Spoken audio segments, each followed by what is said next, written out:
Hello and welcome to part 1 of the MongoDB lecture series. In this video, you'll learn a bit about what MongoDB is, how it works, and why you may want to use it for your projects. I'm Ridoy Majumdar, and I'm the instructor for this course. I have many years of programming experience, and I've used MongoDB as a database for many projects in the past.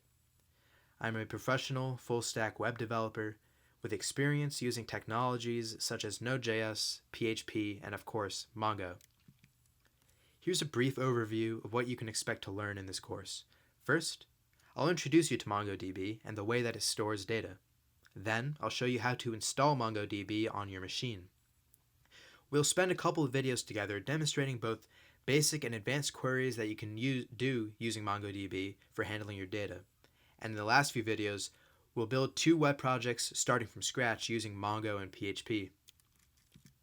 So, what is MongoDB? It's a non-relational database software built for agility and scalability. It was started in 2007 and is maintained by MongoDB Inc., which is headquartered in New York City. Many major companies, as shown in this graphic, use MongoDB for their data storage needs. In recent years, it's become a popular database solution because of its speed and ease of use. MongoDB stores data as documents, and it stores these documents in collections. Suppose that you're building an application for tracking the attendance of students in a classroom.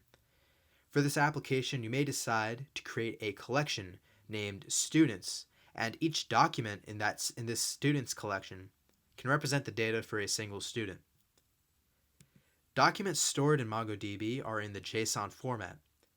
If you're not familiar with what JSON is, that's fine because it's very easy to understand and it's also very human readable. JSON stands for JavaScript Object Notation. Objects in JSON start and end with curly braces, and data is stored as key value pairs. Here's an example of an object. You can store strings like John Doe, or you can store numbers like 42 without quotation marks. And you can also store arrays, for example, this array of strings right here. You can also store objects within objects. Thank you, and I hope you enjoyed watching this first video in the MongoDB lecture series. In the next video, I'll show you how to install MongoDB on your computer.